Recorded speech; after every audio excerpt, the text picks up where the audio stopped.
Bethlehem, a place of lived devotion to the Lord, a place of refuge for Israel, a city where the ancestors of a good king may be found. Ruth and Boaz, part of Jesus' family tree, named in the Gospel of Matthew and his genealogy. Christmas themes: family, extended family, the waifs and strays, loyalty, caring about the well-being of others, true, meaningful leadership, being a beacon of light, of hope, inspiring others to take courage and to strive to be better people, stronger people, people of living faith, to put love first, fidelity to others, and being the embodiment of the divine here on earth. Let me take you on a journey, just for this short time. Come with me and enter into the life of a woman called Ruth and her story.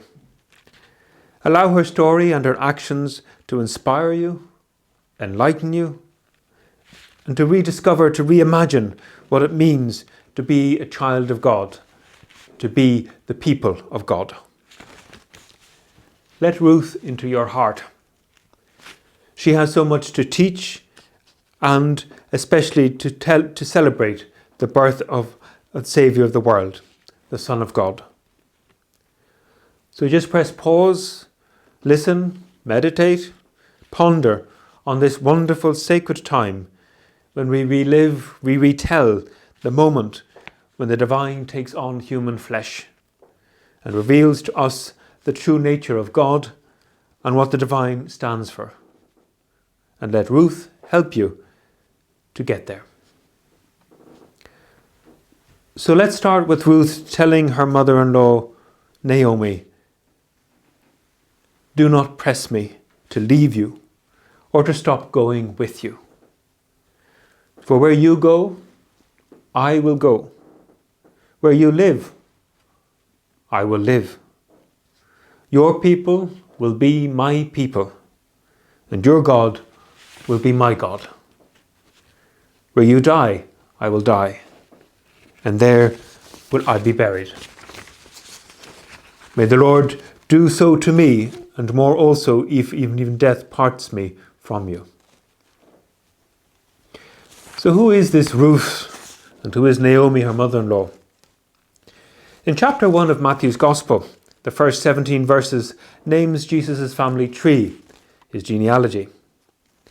All the names are male, except 4 women: Tamar, Rahab, Ruth, and Bathsheba.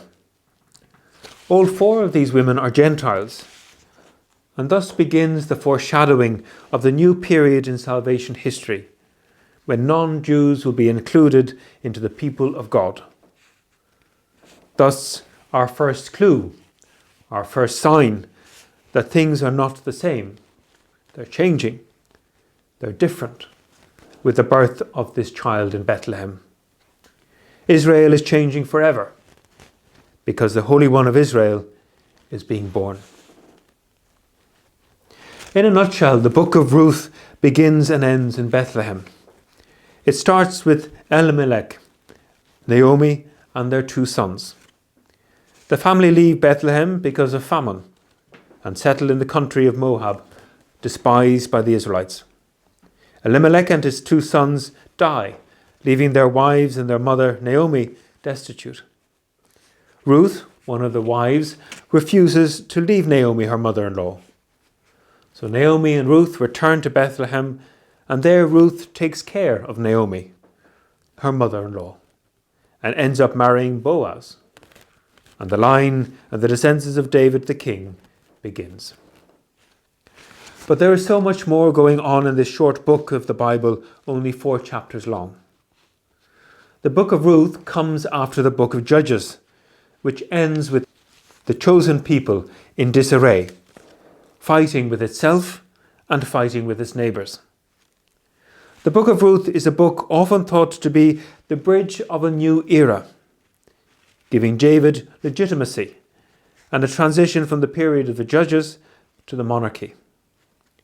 but it also narrates an alternative and broader vision of what it means to be the people of God.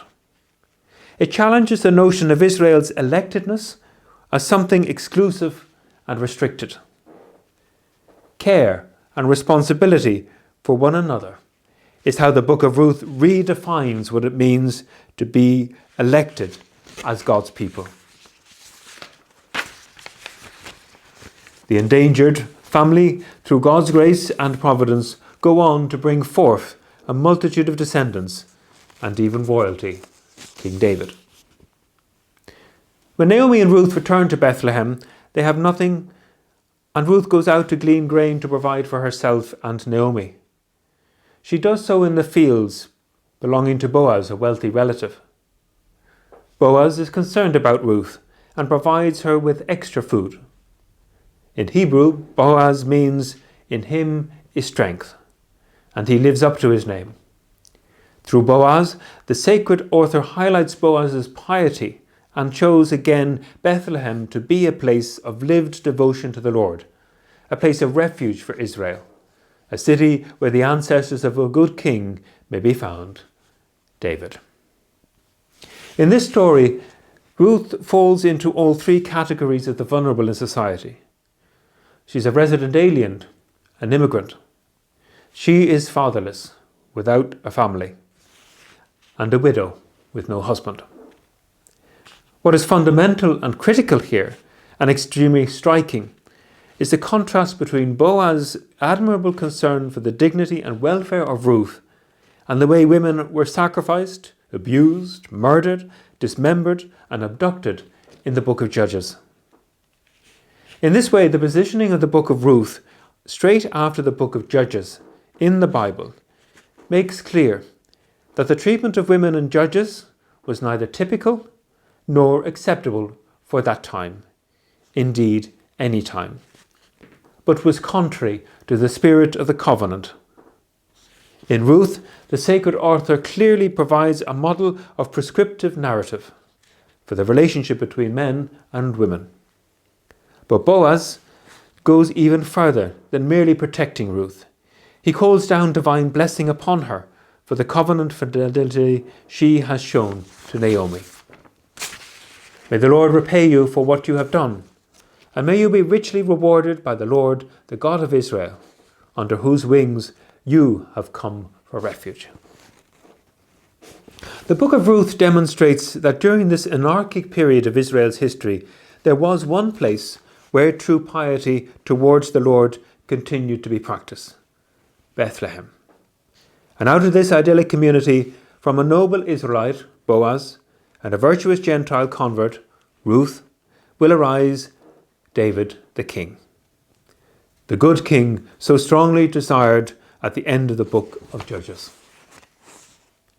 These themes of family, staying by your mother-in-law's side, this wonderful loyalty, treating women, the vulnerable, with dignity and respect they deserve and are entitled to, expanding the notion of the people of God to include care and responsibility. Does that not inspire you? Does that not give you hope? Does that not give you light? Because it does me, and it fires me up. It is what true and meaningful leadership is ultimately all about, all to be found in just two people belonging to the family of Jesus.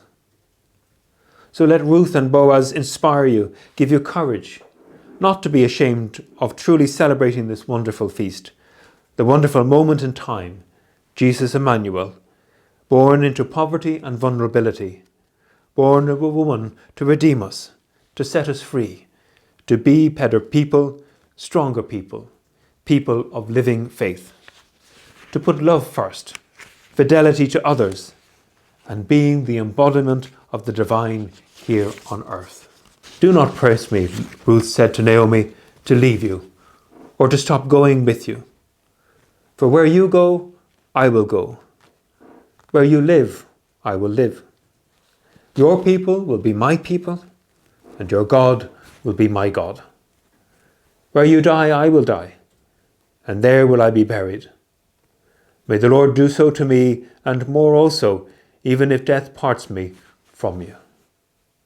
God bless you all, and a very blessed Christmas to you.